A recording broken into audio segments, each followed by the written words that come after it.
अच्छा यही है। नहीं मैं आराम से लगाता हूँ उसमें। अरे इनको पहले भेज दो वीडियो में काम लगता होगा।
प्रिंट निकते का?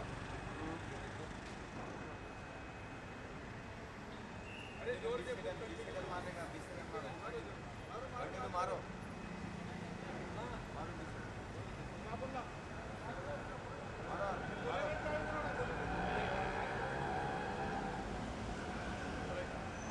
आएगी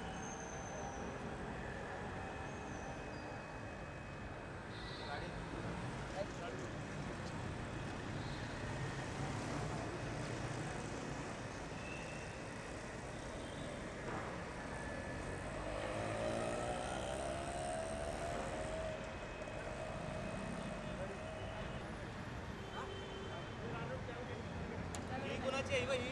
हे माझी मी आणलेली. त्याला बाकीच्या चाबी देऊन टाका.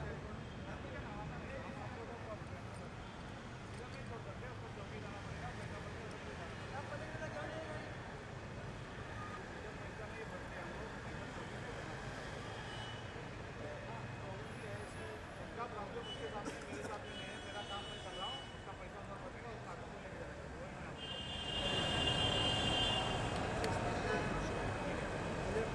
हाँ ठीक है मेरे को पता पैसा बड़ा शॉप कार में गाड़ी चलाया ना तो मैं कहता हूँ पैसा मतलब लेके जाना उसको लेके जाना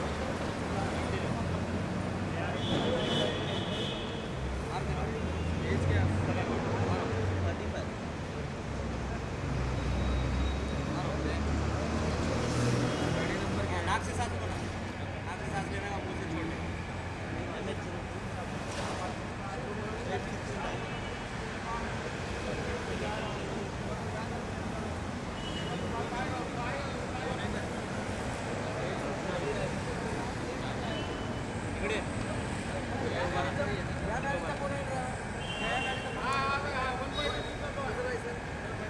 काय आहे माझ्याकडे ही चावी आहे तुझी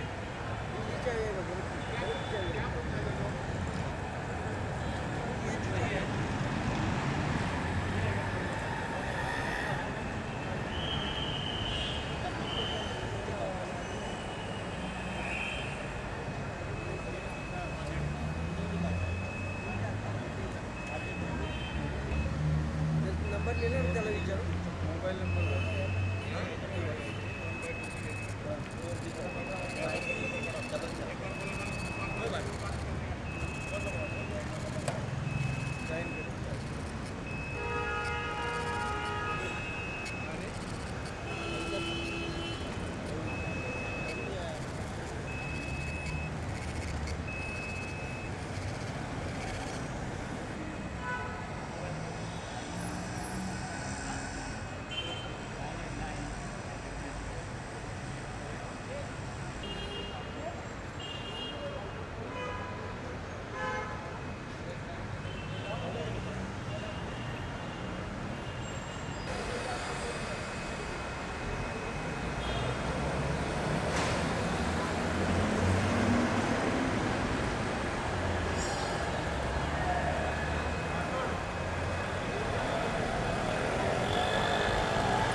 पावते दे ना साहेब त्यांना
राजकारणच असतं आणि हे त्या संस्थेला अल्टिमेटली घातक ठरतं. संस्थेची बदनामी होते आणि त्यातला जो खालचा वर्ग गर्दी जमवण्यापुरत्या संघटना असतात आणि त्यांना प्रत्येकाला प्रत्येक पक्षाला याच्यामध्ये कोणीही अपवाद नाही आहे त्यांना करायचं असतं. याच्यामध्ये मी एक जरूर हे सांगेल की मायग्रेशन वैश्विक फेनॉमेना येतात लोक. इथं पारसी लोक ज्या वेळेला भारतामध्ये आले त्यावेळेला त्या गुजरातच्या राजानं विचारलं की बाबा हे काय तुम्ही लोक वेगळे लोक येणार, तुमची संस्कृती वेगळी, हे आम्हाला इथं अडचणी येतील. त्यावेळेला त्यांच्या नेत्यानं पारशांच्या नेत्यानं त्यांना मागितलं की तुम्ही मला एक दुधाचा प्याला द्या. त्यांनी दुधाचा प्याला घेतला आणि त्याच्यामध्ये आणि साखरही मागितली. म्हणाले आम्ही कसं जाऊ, हे तुमचं दूध आहे. आम्ही साखर त्यात टाकली आणि म्हणले की त्याची साखर जशी दुधामध्ये विरघळते तसं आम्ही तुमच्या संस्कृतीमध्ये विरघळून जाऊ. आमचं वेगळं अस्तित्व किंवा आम्ही तुम्हाला त्रास देणार नाही, तुमचं दूध आम्ही अधिक गोड करू. त्यामुळं ही जर का समजा मानसिकता मायग्रेशन करणाऱ्या जगामधल्या कुठल्याही लोकांच्या बद्दल असेल तर प्रॉब्लेम्स हे येत नाहीत. प्रॉब्लेम्स निर्माण व्हावे आणि त्याच्यामध्ये आपली राजकारणाची पोळी भासता यावी यासाठी प्रत्येक राजकीय पक्षाचे लोक प्रयत्न करतच असतात. राज ठाकरे म्हणतात ते बरोबर आहे असं म्हणायचंय की राज ठाकरे म्हणतात की इथे दादागिरी नाही करायची, इथे तुम्ही या रोजीरोटी कमवा, व्यवसाय करा, पण इथे तुम्ही कोणत्या गोष्टीवर विनाकारण हक्क सांगायचा नाही. हे राज ठाकरेंचा जो मुद्दा आहे किंवा जे त्यांचं मत आहे ते तुम्हाला पटतंय. शेवटी मतभेद कुठं होतात, विनाकारण कशाला म्हणायचं आणि सहकरण कशाला म्हणायचं, हक्क सांगायचं म्हणायचं का याच्यामध्ये आम्हाला घटनेने दिलेले अधिकार आहेत ते आम्हाला येताच आपसुकच भारतीय नागरिक म्हणून हा भाग. त्याच्यामुळे वादाचा विषय हा तिथं येतो. वाद काय कुठल्याही विषयावरती उकरून काढता येतो, तो विषय नाही. पण मग प्रेम शुक्ल जे म्हणतायत उत्तर भारतीय महासंघाबद्दल किंवा या उत्तर भारतातून आलेल्या मंडळींबद्दल की जे हे स्वतःच्या सोयीसाठी सगळे स्वतःला वापरतात, मग छठची पूजा जी आहे ती संजय निरुपमांनी स्वतःचं मुंबईत प्राबल्य बनावं म्हणून केली किंवा कृपाशंकर सिंग यांनी जे काही केलेलं आहे ते जर आपण पाहिलं तर तेही स्वतःला मोठं करण्यासाठी. आज जर आपण पाहिलं मुंबईमध्ये जसं आपण म्हणू शकतो की मराठी माणसाचा एक नेता किंवा पारशी माणसांचा एक नेता किंवा अमुक एका समाजाचा एक नेता, तर तसं या उत्तर भारतीयांमध्ये दिसत नाहीये. याचं कारण काय प्रेम शुक्ल, याचं कारण आपण काय सांगाल की हे सगळेजण काँग्रेसला सरेंडर झालेत म्हणून यांच्यामध्ये नेता उभा राहत नाहीये आणि म्हणून यांच्यामध्ये ओढाता नाही की मारामारी आहे?